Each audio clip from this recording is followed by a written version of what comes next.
Salut les millionnaires, bienvenue dans cette nouvelle vidéo. Je suis l'auteur du livre Des bancs de la fac à l'indépendance financière et dans cette vidéo, je vais t'expliquer comment quitter la rat race. C'est justement en fait ce que j'explique dans ce livre-là, comment je suis passé, pas forcément de la rat race parce que j'étais étudiant, des bancs de la fac à l'indépendance financière, mais je vais t'expliquer comment tu peux toi aussi quitter la rat race. Donc avant qu'on commence la vidéo, clique bien sur le bouton s'abonner ci-dessous, tu recevras en avant-première tout un tas de nouvelles vidéos et lis bien la barre de description puisque j'ai quelque chose pour toi. Je ne te dis pas exactement ce que c'est, mais lis bien la barre de description.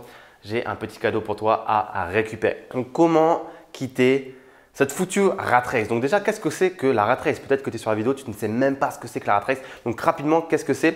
C'est le fait de se lever tous les jours de la semaine, le matin, comme disent les Américains, de faire le 9 to 5, c'est-à-dire de 9h à 5h. Tu vas en fait bosser dans un job salarié pour un patron, pour enrichir, pour accomplir le rêve d'un patron et ne pas bosser pour toi. C'est la rat race, c'est la course des rats comme on dit et tu as la tête sous l'eau, tu cours partout, tu cours pour prendre le métro, tu cours pour aller bosser, tu cours pour faire tes courses, tu cours pour aller chercher tes enfants à l'école, tu cours pour tout faire, tu n'as pas de temps pour toi, c'est une vie de stress. Donc voilà ce que c'est rapidement la rat race. Après, est-ce que tout le monde peut quitter la rat race? C'est une très bonne question parce qu'il y a déjà ceux qui ne veulent pas la quitter, il y a des gens qui sont très bien dans la rat race. Ce n'est pas forcément péjoratif que dire rat race. Mais il y a beaucoup de gens pour qui ça ne correspond pas, tout simplement parce qu'ils n'aiment pas bosser pour quelqu'un d'autre et voilà, avoir de l'autorité au-dessus d'eux. Et également, pour beaucoup, certains voudraient avoir plus de temps pour vivre de leur passion, passer plus de temps avec leurs proches, pour voyager, pour s'épanouir, bref, faire ce qu'ils veulent, mais ne surtout pas aller dans un job où ils vont être contraints d'obéir à des règles et de bosser pour quelqu'un d'autre, pour une autorité.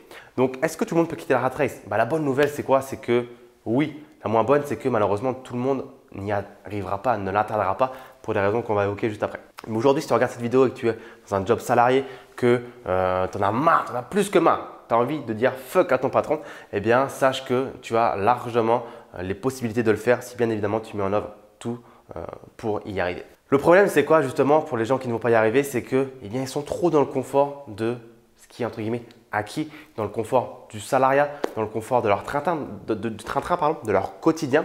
Et parfois, vous savez, la routine, elle tue. La routine, on s'y attache entre guillemets, mais on est ancré dedans. Vous savez, on a les deux pieds dedans, comme dans des sables mouvants. Et plus on essaye de bouger, et moins on arrive à les sortir de la routine, parce que la routine, elle a quelque chose de facile, elle a quelque chose de familier. On la connaît. On sait qu'on va se lever, on va faire ci, on va faire ça, on va faire ci, on va faire ci, on va faire ci, on va faire ça. Et fin de journée, on dort, on recommence, etc. Donc pour beaucoup de gens, casser les habitudes, c'est quelque chose qui est compliqué.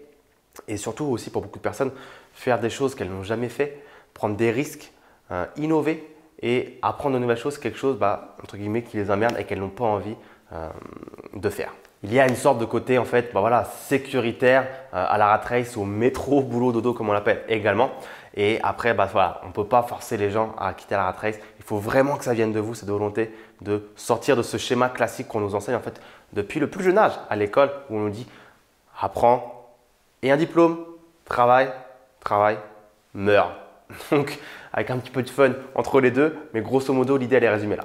Donc comment on quitte la rat race? Eh bien, ce qu'il faut que vous reteniez, le nerf de la guerre, le point central de tout ça, c'est qu'il va falloir vous constituer des sources de revenus différentes de ce que vous gagnez avec votre travail salarié. Puisque le truc qui fait que tout est connecté, c'est l'argent. C'est l'argent qui fait que vous pouvez être libre et voyager. C'est l'argent qui fait que vous pouvez ne plus aller rendre des comptes à votre patron. C'est l'argent qui fait que vous pouvez vous lever à n'importe quelle heure. C'est l'argent qui fait que vous pouvez vous adonner à votre passion à temps plein. Encore une fois, c'est l'argent. Dans une autre vidéo, on parlera du fait de l'argent. Est-ce que ça rend vraiment heureux? Est-ce que ça fait vraiment le bonheur? L'argent fait-il le bonheur? La fameuse question. On en parlera dans une autre vidéo. Mais en tout cas, aujourd'hui, le dénominateur commun au fait de quitter la rat race, c'est l'argent. Sans argent, il ne se passe rien. Tu resteras dans ton travail et tu ne pourras… tu as beau quitter ton travail, si tu n'as pas de source à côté de revenus qui tombent, tu ne pourras pas voyager ou aller faire ce que tu veux à droite, à gauche. Donc, c'est très important.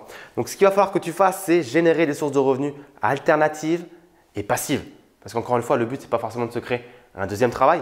Si tu as pour objectif, par exemple, de voyager, ce n'est pas de quitter ton travail pour t'en recréer un dans l'entrepreneuriat qui va te demander 40 heures, 50 heures, 60, 80 heures de travail par semaine. Et qui en fait t'empêche encore plus de voyager qu'avant. Donc il va te falloir créer des sources de revenus via par exemple l'immobilier, les marchés financiers, la création d'un business sur internet dans lequel tu vas mettre en place des systèmes, soit via des outils informatiques, soit via de l'humain, mais où tu vas déléguer, c'est vraiment le point important, c'est créer des systèmes qui vont être passif ou semi-passif. J'aime bien avoir l'image de rouages, tu vois, des rouages qui sont imbriqués entre eux, qui tournent tout seul, une machine, mais sur laquelle de temps en temps tu dois venir et déposer un petit peu d'huile pour que tout aille bien. Tu dois superviser, tu dois être sur le business et pas dans le business. C'est vraiment la différence qui va faire que tu vas pouvoir quitter la rat race et devenir indépendant financièrement ou pas. Donc, je vais te donner 5 étapes à suivre dès maintenant, aujourd'hui, pour commencer à quitter la rat race. 5 étapes que tu dois suivre. La première, c'est quoi? Ça va être de déterminer quel est ton revenu nécessaire pour pouvoir vivre confortablement au quotidien sans avoir à te priver. Donc, voilà, sans trop m'avancer, je pense qu'aujourd'hui, dans ton travail salarié, tu as un revenu peut-être convenable, peut-être moins convenable, mais qui, on ne va pas se mentir, n'est pas suffisant pour toi. Si on te multiplie par 2, par 3, par 5, par 10, fois 100 peut-être, ton revenu aujourd'hui, tu ne dirais certainement pas non. Donc, il va falloir que tu détermines. Prends une feuille de papier tout de suite si tu veux, mets pause sur la vidéo, prends une feuille de papier et détermine combien il te faudrait chaque mois pour vivre confortablement. Donc, liste tes dépenses mensuelles et prends-toi un budget confortable de sécurité, prends-toi un budget confortable également de plaisir, de passion, de voyage pour dépenser pour ton propre plaisir et estime combien il va te falloir générer en revenus alternatifs et passifs pour pouvoir être indépendant financièrement et quitter la rat race. Est-ce que c'est 1 500 € par mois? Est-ce que c'est 5 000? Est-ce que c'est 6 000, 7 000, 8 000, 10 000, 50 000? Tout dépend si tu veux rouler en Porsche ou en Twingo. Tout dépend si tu veux manger au Fouquet's ou au Flunch. Alors là, voilà, je fais encore les extrêmes. Bien évidemment, j'ai rien contre le Flunch, j'ai rien contre la Twingo.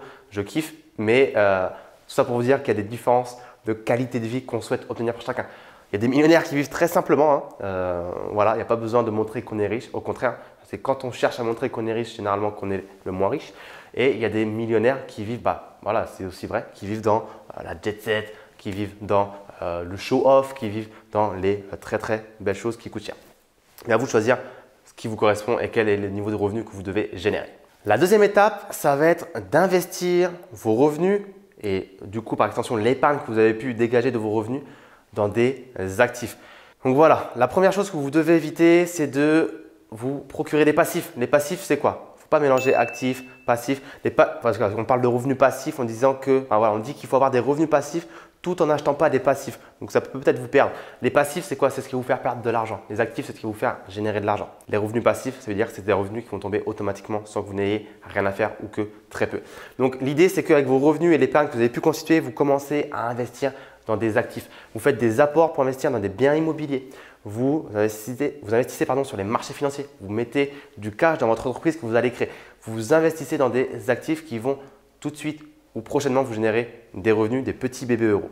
N'investissez toujours pas dans des passifs. Les passifs, c'est quoi? C'est une voiture à crédit, c'est un écran plasma, c'est des choses qui ne vous génèrent pas d'argent et qui au contraire vous en font perdre tous les mois. Ça, c'est la pire des choses à faire. Troisième étape, ça va être de réinvestir les bénéfices de vos investissements dans d'autres investissements. C'est ce qu'on appelle l'effet boule de neige. L'effet boule de neige, c'est quelque chose de très puissant si vous le faites le plus tôt possible et si vous le faites de façon régulière.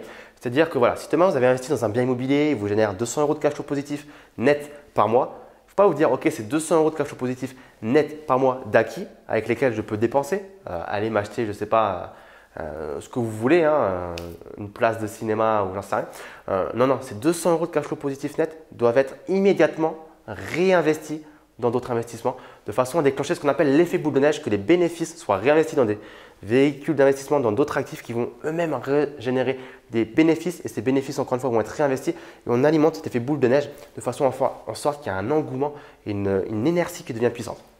Donc là, vous me dites peut-être, ouais mais Raph, je vais faire ça combien de temps? Le but, c'est pas non plus de devenir riche as fuck et d'accumuler et de jamais dépenser. Non, je ne suis pas en train de dire qu'il faut faire ça sans cesse et de jamais se faire plaisir.